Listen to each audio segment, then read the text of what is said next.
Well, happy holidays, everyone. It is 1,000 days since that school down the road has defeated our Michigan State Spartans, so let's just laugh about them the entire time. What do you say? I'm down. Our Locked On Spartans, your daily podcast on the Michigan State Spartans, part of the Locked On Podcast Network, your team every day.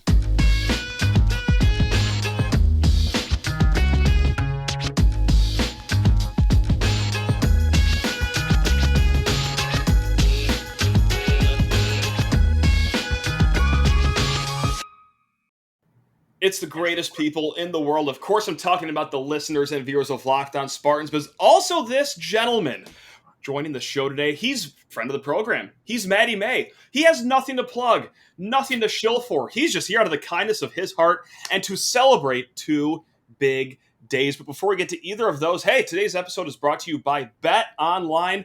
BetOnline has you covered this season with more props, odds, and lines than ever before. It's BetOnline where the game starts.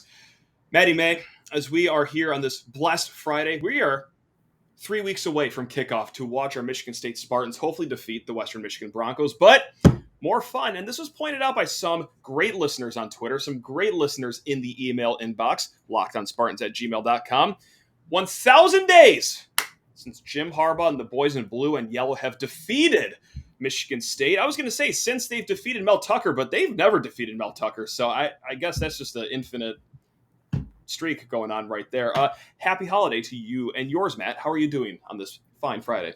Thank you. Namaste, Matt. Yes. I'm doing great. My AC's out, but I still decided to rock the Spartan Dog crew neck just so in case I get sweaty talking about my favorite holiday, I can blame it on that. So Amen. That's how I'm feeling. I'm feeling fantastic.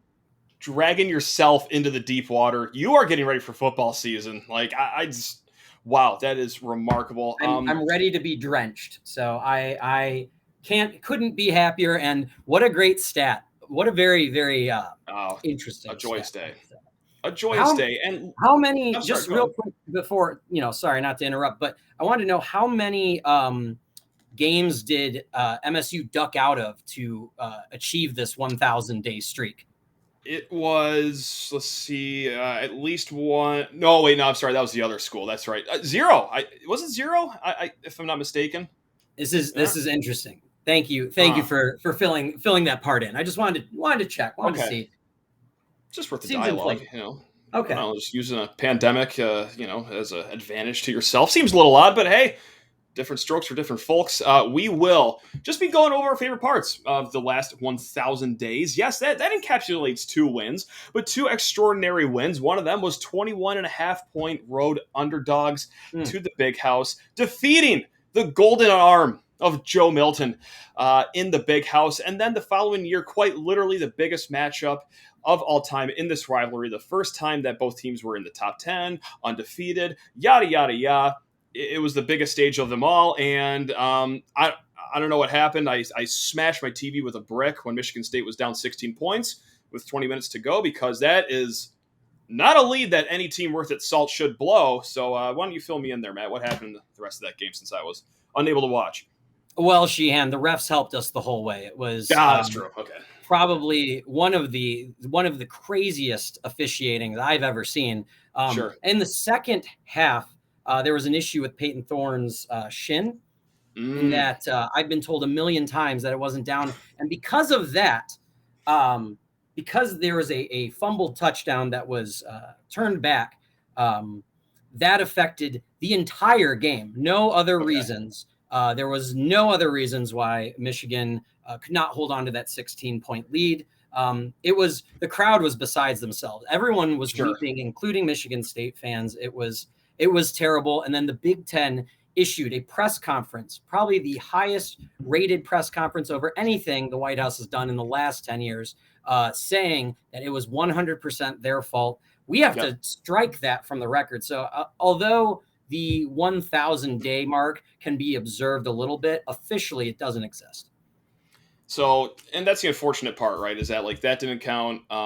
The year prior didn't count because COVID. There were no fans in the stands, so that game doesn't count. 2017, it rained. Precipitation was on the field, so you can mark that off. 2015, The punter meant to catch it, so you could just do that. Fluke play, my friend, fluke play. And Fluke play, Brady right. Hoke, secret Spartan agent.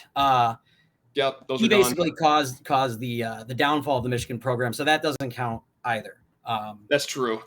Tate Forcier, it was just the wrong system for him on offense. Like, he didn't really adapt too well. So if they had a quarterback that could work in this, so well, in the eyes of Ann Arbor citizens, it has been probably 15 plus years since MSU has legitimately won a game. We're going to recognize it as Michigan State has not lost in the last 1,000 days. So what has been some of your favorite moments of the games that have taken place in the last 1,000 days, Maddie May? Because I got a list in front of me. The list goes on and on. I mean, I think there's always something really special about the Michigan State-Michigan game. I feel like some of our in-state counterparts will deny it, but there's almost a palpable tension in the air. And I don't live in Michigan. I am coming in from Chicago. But even here, there's still a little bit of that tension. Not as much, but I do see it on Twitter. The banter gets silly. It gets petty. And they, it's so exciting and it builds up. Even this year, I mean, last year we had a bye week. I think we both teams had a bye week leading into, or did Michigan not? Michigan had a live bye week. They had to play Northwestern, who was a team full of corpse and 50-50 salesmen. So yeah, they had a bye week last year. Okay. Well, this week or this time, it's we both have a bye week, so we have 2 weeks of just nonsense, of just opening your phone and closing it out of anger. And I think there's something to be said about how many grown adults get mad on Twitter about those things, and it's also interesting how much it affects your year and the year of kind of the tweet space and the trash talk that ensues, whether it is deflecting or whether it is just playing clips of said game. So I love the Michigan State game.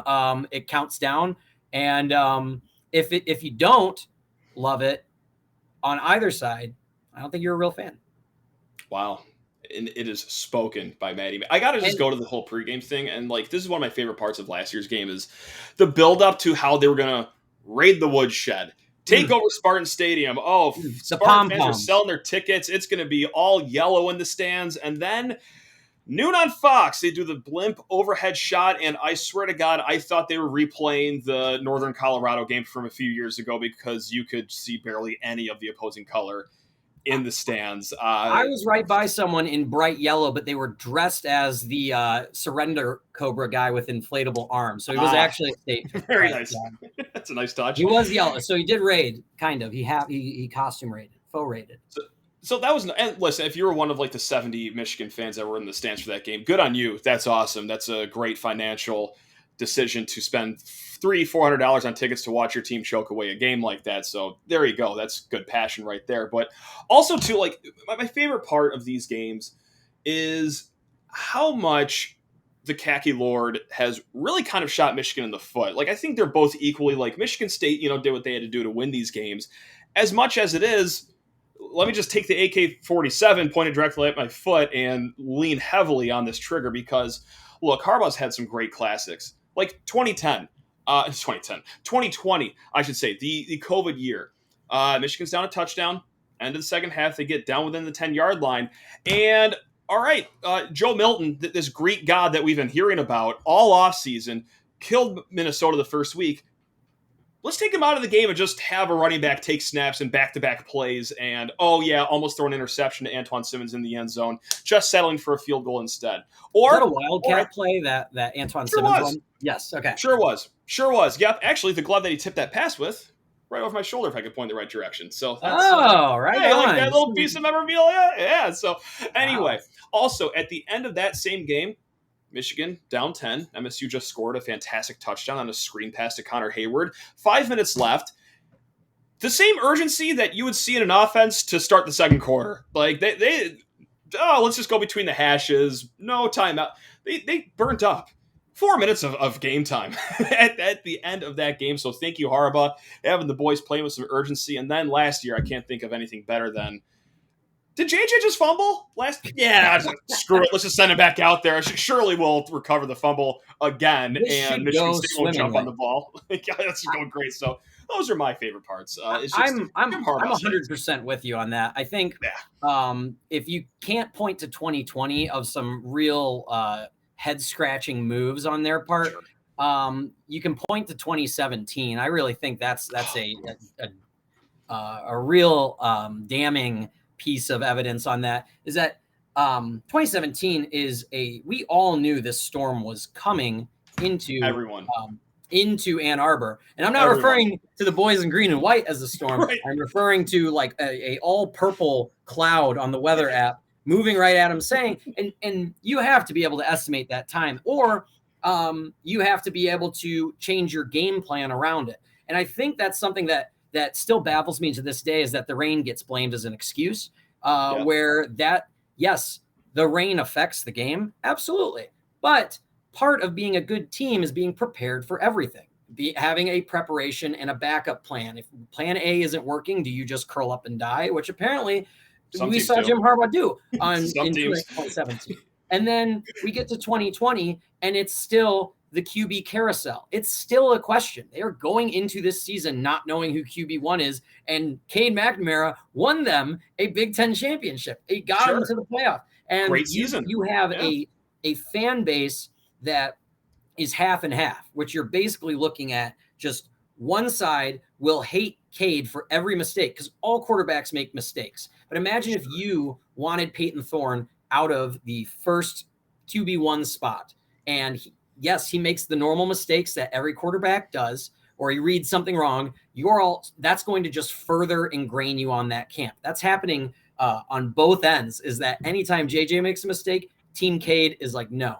And anytime Team Cade makes a mistake, Team JJ is like, that we need to put him in. And it's interesting to see what's going to happen. I mean, it's, if you follow any Big Ten previewing or any even college football previewing on a national level, they're talking about the QB battle going on with the Big Ten champs, because usually by then it's settled, and it's wild to see it not. And that 2020 game was a perfect example of what happens when you cool off a quarterback and put one who is not in the situation, because that was an intense game. It was loud. It was kind of misty or rainy. I was pretty drunk, but it was misty or rainy. I do recall being in a rain jacket, and then, you can't just throw someone in and out, regardless of how many stars they got attached to their name. Part of it is that you got to ride the hand you're on. And to see that happen was another one where you're like, okay, where is this strategist? Where is this QB whisperer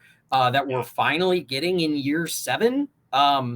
It's interesting to see the line, the folks falling in line for that. But it's the same fan base that half of them wanted to keep Al Avila.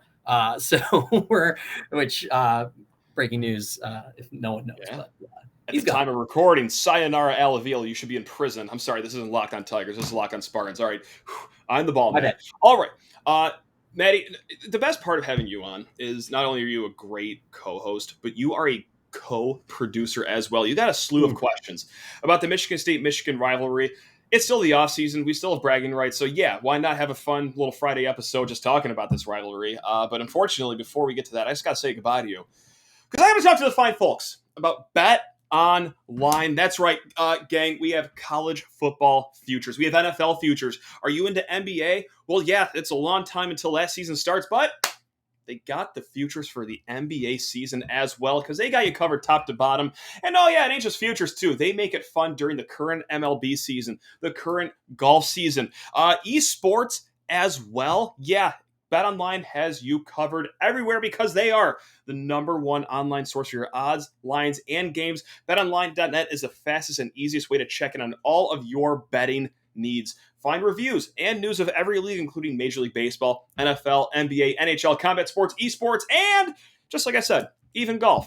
BetOnline continues to be the top online resource for all your sports wagering information, from live in-game betting, scores, and podcasts. They have you covered top to bottom. So head to BetOnline today. Use your mobile device. Learn more about the trends and actions. That's right. That's at BetOnline, where the game starts. And as we welcome back the wonderful Maddie May. That's right. just a great friend of the program. Hey, thank you all very much for making Locked On Spartans your first listen and or watch every single day. Maddie May, you got a list of questions. I'm excited to answer them. And these are, questions for the kids at home, too. You can play along at home. If you're listening, if you're watching, Maddie May just looks out for everyone. Yeah, go ahead and, when we post the tweet of the episode, go ahead and comment on any answer to one of these. Absolutely. I guess. Comment below on YouTube. It'll be great. Let's get you some interactions. Let's go. Some internet points, baby. Woo! Let's go. I guess I wanted to talk to you, Matt, a little bit of remember the moment and kind of where you were through some of the more iconic parts of the Michigan State rivalry. And I think we got to start at the top one. That's our friends at Trouble with the Snap. Where were you when that went down? What were you feeling? What was the moment? And what was kind of a little bit of the aftermath? The first time in my life, I thought I was hallucinating because I could not believe what was happening on the screen. No, I was at my parents' house. We had a good group of friends over, and I, defeated, was, putting back, a few beer bottles back in the kitchen to put away. I was sad. Also, I hear yelling in the kitchen. I turn around and I'm like, okay, he's running towards the end zone. I'm screaming, get out of bounds because time's going to expire. We just need Michael Geiger to kick this field goal so we can all live a little bit longer. And then sure enough, he goes in the end zone. We group hug. My brother comes in for the group hug. He comes in, punches me directly in the face on accident. And then I just start running around in the neighborhood like a crazy person. And as I'm like 3 or 4 houses down, I realize, oh crap, they're probably going to review this play. And so here I am at my parents' back window, just watching the review to make sure that like it's all in. And then I just walk back inside and I honestly don't remember a lot of the night. And I don't think it's because like I was hammered or anything. I'm sure, beers were drank, but I think it was just delirium got to me. So I've been chasing that high ever since that day. Do you have a good where were you for the moment? And for those listening, Sheehan just put his face up to the camera. Directly to it. Very good zoom and a very good plug. Not a good sight. Jumping on YouTube, you're missing a whole level of emphasis in acting. And the sweater that I've worn that is now really heating up. Anyway, so for the 2015 game, I was actually living in Minnesota at the time. That has a pretty big Michigan State following, and they all came out for this one because if you remember, there was a lot of hype building up for this game. What had gone down, and I was ready for. We were all going on a bar crawl afterwards, and basically, I was texting as they were looking to ice the game, and one of my friends flat out said, "Well, maybe if we block it or something." Sure. which, to be fair, every time we've lost or something like that, it's been something he said. He looked like a prophet during the Baylor game because basically it was like maybe we get an interception, and I was like, "Oh my god!" But anyway, and then it happened. Again, I agree with you. I felt like I was hallucinating because I was just like, what am I watching? And I set my phone down for a little bit. And then everyone was like, whoa. It was like a very just like frozen moment in time. No one was reacting. And then or maybe they were just screaming and you just couldn't tell who was reacting. But the moment that happened, the whole place went nuts. Someone tackled me. I fell down on the ground. I couldn't find my phone for maybe 10 minutes.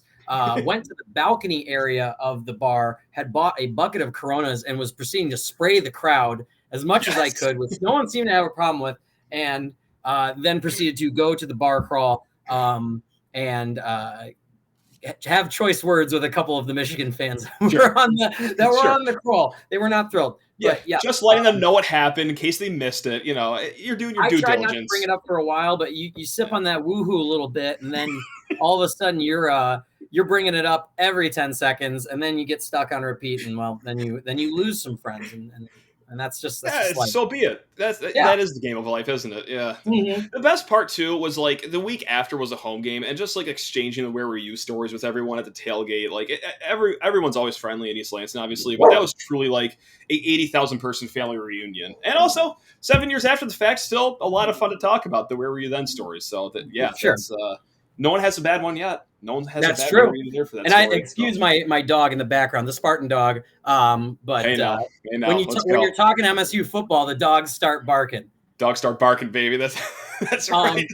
I mean, I've got a few more questions, but I did want to get a little bit more of your thoughts of where were you, and everyone knows where you were for the 2020 or 2021 game, but the 2020 game, the COVID game, how did you spend it? How did you spend it after? How did you kind of react, in your life? I mean, that's a dark time for a lot of people, and it was a little pinpoint of light.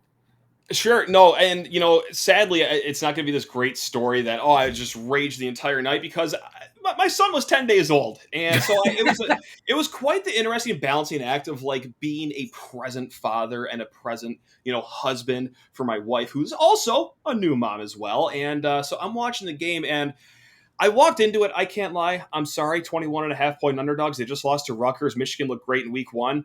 Didn't have the highest of hopes going into that game. And I did not let myself believe that this was going to happen until the fourth quarter rolled around. And when Connor Hayward scored that touchdown to go up 10 is like the same reaction I had when Kenny Goins hit that shot against Duke. The same reaction I had when Trey Mosley caught that 2-point conversion, or Jaden Reed caught his 2-point conversion like last year. Like, oh my God, this is happening. I felt like throwing up. So I was like, this is happening. And if this doesn't happen, it's going to hurt a lot. So, yes, the last few minutes were crazy. But, yeah, I had a few. I think I had like 4 beers over the span of a smooth 7 hours after that game, because, there's a new life that I had to care for. So, unfortunately, nothing too grandiose. But, God, it's horrible. I may have grabbed the flag off of the front of my house and ran down the neighborhood sprinting with it. Like a Looney Tune, and different doing that in just a residential neighborhood in Metro Detroit instead of like East Lansing with like college students. Everyone just thought I was on bath salts, but that's okay. I mean, I can promise you I was even higher in real life than I was if I would have been on bath salts anyway. A wise Twitter profile once told me is that let your smile change the world. Don't let the world change your smile. And that's just you as a fan. You're not going to let them take the East Lansing out of the Sheehan, even though the Sheehan's out of East Lansing. I love that. You know what they say? Don't let your highs get too high or lows get too low. I say screw that. I say let them ride. Will. This roller coaster either goes to 1 or goes to 10. Nowhere in between. We are very seldom in the middle here. So hey, that's such as life.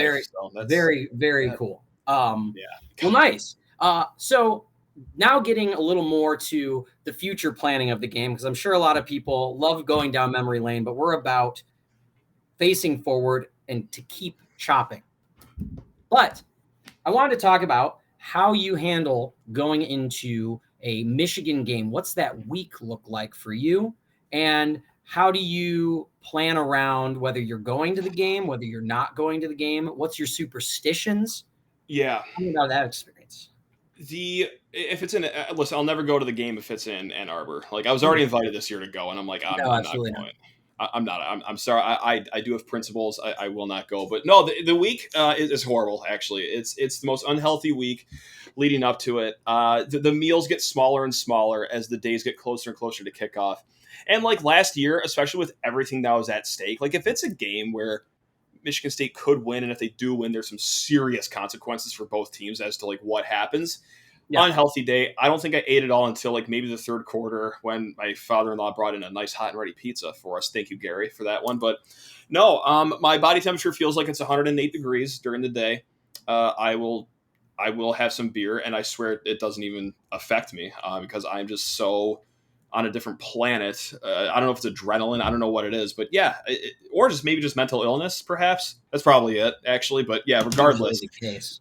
It's the worst day of the year for me. But also, more times than not in the last 15 years, also the best day of the year for me when it's all said and done. So, yeah, that's... Again, it's such a coin flip, though, right? Is that we've seen in 2020, even the worst MSU teams or the worst odded MSU teams, I don't know if that's the phrase, but it is now. Still are able to pull it out and not, who knows if it goes the other way. I think stats say it doesn't, but it's always a coin flip as an MSU fan, is that it's like they could pull something magical or, they could not. So it is a bundle of nerves, and then it just really ramps up. I had never had pre-workout, like any of that okay, same. The C4 stuff.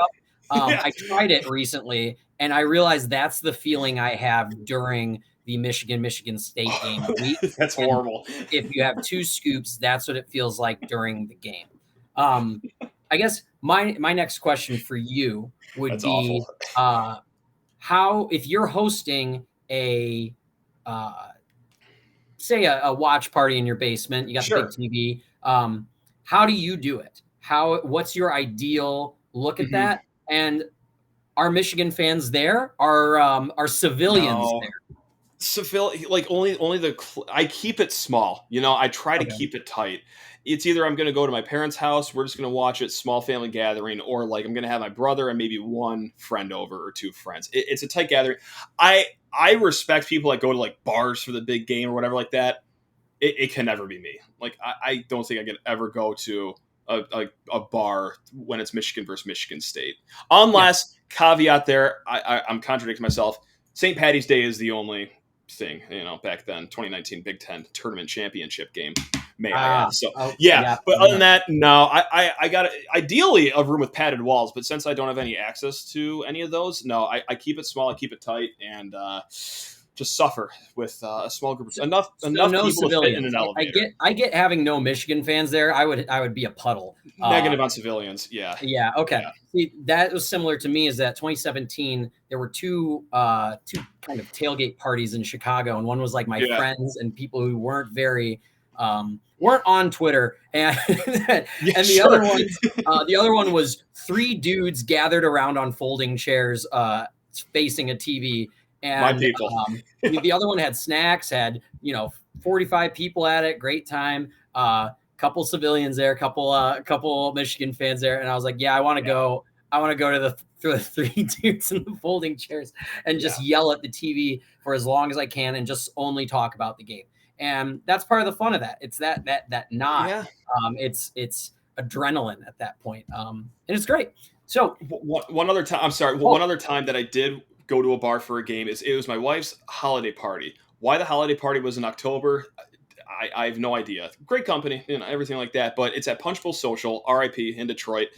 And once the fourth quarter rolls around, I just find a chair and I just sit there and just by myself.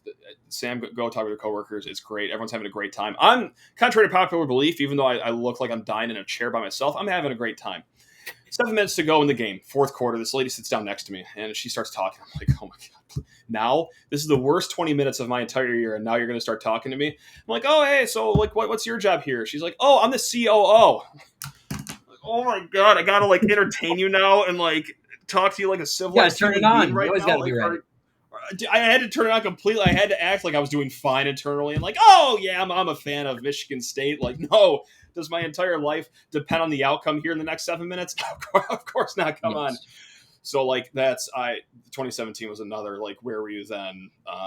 Great example of why I keep the crowd small because internally I was dying and I had something very similar where I went to a bar as well for that game, and it was a lot of me face down at a table and just like being upset. At the time, I was single at the time, and my friend had set me up with someone like, hey, here's Matt, finally, like you guys can meet. And I'm like, and I literally gave a not right now. And I was like, can you not? I was like, sorry, I can't really talk right now. I'm so mad. And I don't think this is good grounds for us to meet. And needless to say, that one didn't. It didn't. Didn't work out. It turns out she didn't really like football, so shoot. that's okay. My team's up 4. They haven't gotten a first down in about 2 hours of real time. Catch me after the final whistle, honey. Please, I'm begging you. Yeah, find me in like June during, and at the time it's the D'Antonio years, so it was like when we aren't even focused on recruiting. So I don't even think about anything. I'm just trying to pass time and complain about how much I don't like baseball. Lovely. Yeah. All right. Oh man. We'll keep on chopping. We'll keep moving through. I know we're coming up on a little bit of time. But this has been fun. Hey, no, it's always fun to troll down memory lane, I guess. Hey. All right. This is one I like. Is what is the pettiest moment that you have had happen to you or that you have done to others regarding the Michigan State rivalry? Yeah, like a total loser. They always just go online. Both answers, are online, and I don't like bookmark tweets. I don't save them at all. But I just remembered people that tweeted at me a month before last year's game, just talking, or like I think it was Andre Seldon's dad said a lot of stuff about like little brother like receipts. This. Yeah, pulled receipts, but like, and the petty thing is, it's like, it's not like I just had a database to scroll through or anything. Like, I remembered what they said. So I went back on Twitter and I typed in some keywords of what they said, found them immediately, and then quote tweeted them and just went bananas. I did that. I don't know. I'm sure when one kid was in high school, I think I found out after the fact. Not my greatest moment, but hey, it's the worst day of the year. I'm not supposed to have great moments on my worst day of the year. Or like Andre Seldon's dad. I found out like weeks after he did respond. He's like, "Oh, well, you be DIC blank riding me." It's like, no, I'm just keeping tabs on the ridiculous things you're saying, and then seeing how you thought about the game afterwards. That's just me. And then on the contrary, you checking up on him.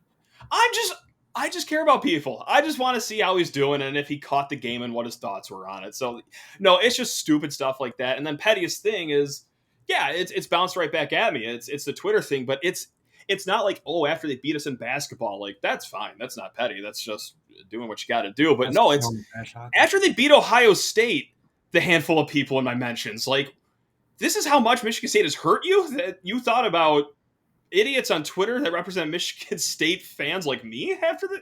Should you be celebrated or doing something? So yeah, that's the pettiest thing that's like happened to me that I thought was like, that's odd. You should be. There's nothing like right trashing.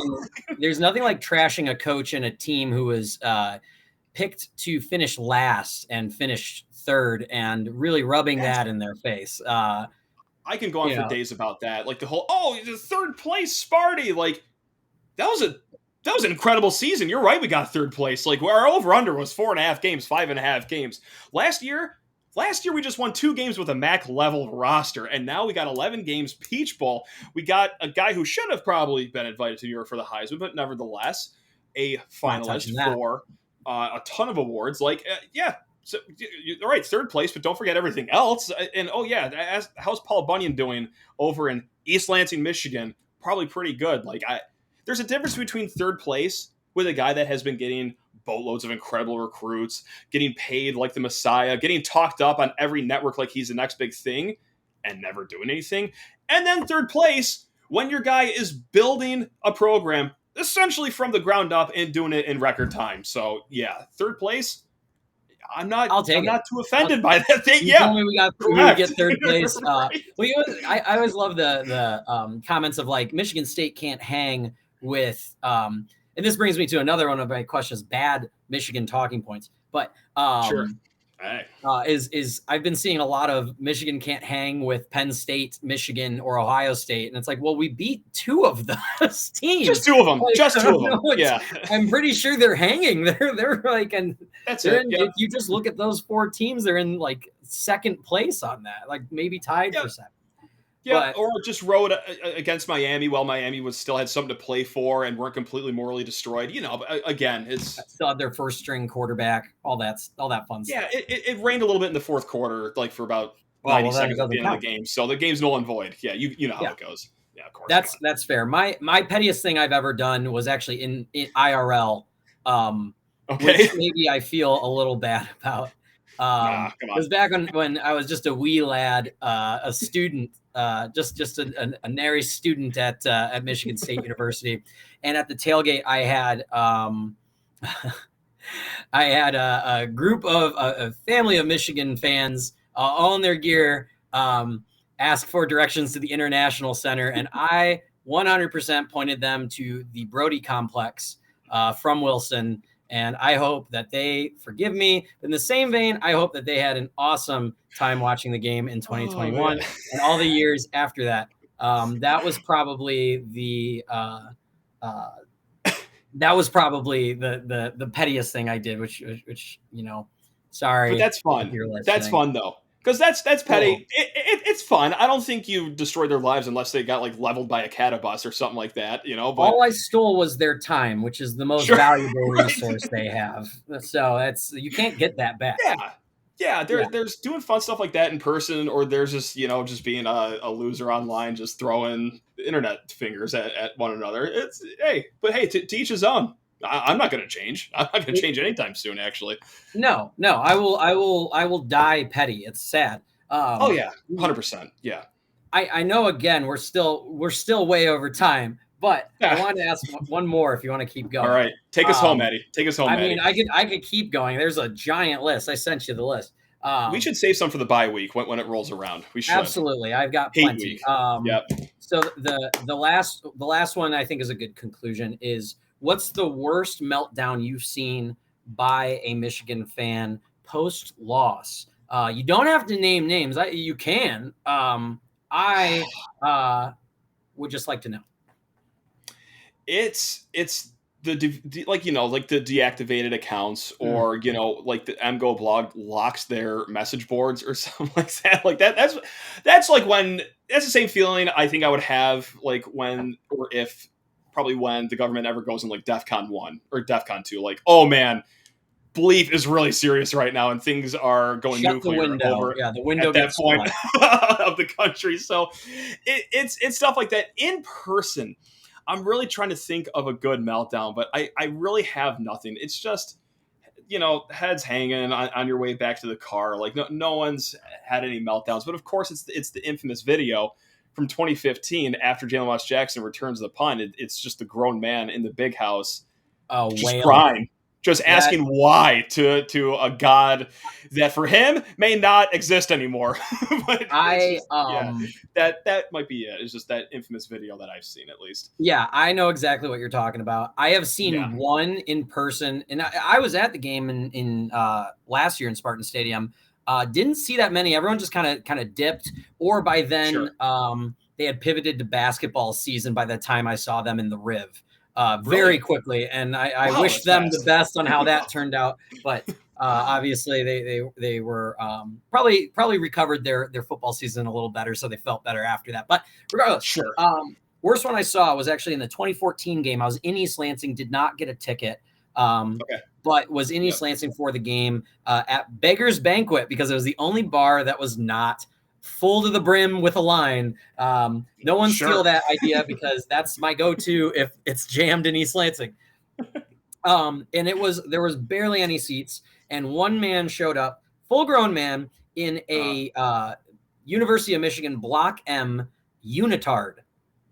Yeah, as in the for those who don't know, the wrestling outfit that you see, Greco wrestlers for like high school wrestling or whatnot. And this guy showed up, took a lot of smack talk, and he was fine. But obviously, we all know what happened in 2014, just straight up bullied. And by the end of the game, this guy was sobbing at the bar at Beggar's Banquet. And he didn't leave. So I give him credit. He didn't leave because no one felt bad and people were throwing plenty. Hold on, time out. 2014? 2014?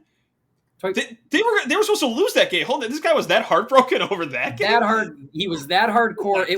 He came in ready for the upset and ready to be the guy, and instead he was the GOAT. And I don't mean greatest of all time. I mean like the GOAT. He cried there, and by then everyone, it's East Lansing, so by then everyone is sipping on the woohoo. They are yelling, screaming, and they have one basically Michigan mascot to just berate. And this guy did not get any sympathy from anyone. It was just like the most hostile I've seen a group be to one crying man. And I've been a lot of places where there's been crying people, but this was God. Yeah. And that's when we were feeling ourselves too, fresh off the Rose Bowl. 2014 was going great. And then for them, probably at the bottom of the elevator right there, like Brady Hoke is a dead man walking. You have to put on it was another loss. MSU is about to get a Michigan coach fired for the second time. Yes. And there's nothing more satisfying than feeling like your game got your rival's coach fired. I know we always hear that D'Antonio got chased out of East Lansing by Jim Harbaugh. Not really the case as much as it was the announcers flat out said Brady Hoke is gone after that. Yeah, that's it. When the station-sanctioned announcers are saying that, They That were guy's not getting saying an that about axe Mark to the head. D'Antonio. They said, ooh, that's a little rough. Tough, Right. tough business for Mark. He's got to figure it out. For Brady Hoke, they went, that guy, they might leave him here. There should be a guillotine at the 50-yard line, is what they said verbatim. Yeah, they'll have the Wheel it mob out right now. They'll have the mob hotwire his car when he starts it. Yes. They cut his brakes. But yeah, so that was the worst I saw. That was the worst meltdown. But that'll do it. Well, you know what? Speaking of meltdowns, or I guess lack thereof meltdowns, you have not melted in that sweatshirt the entire conversation here, and for that, I applaud you. That's just like Brady Hoke. I will keep on clapping. I will keep on clapping. I always keep it cool. Also, I rolled my sleeves up, so it's kind of led to a little more ventilation. But we will allow that. That is allowed for this time. Maybe not next time, but who's to say? Maddie, as long as you still want to, you're always welcome back. I always love having you as a guest. It's great. No blog to promote, no podcast to promote, no radio, no nothing. Just your handsome face. I'm just like some guy. I guess there's really no pluggables. Maybe I can start. I'll start just eating Built Bars on here, or maybe that'll.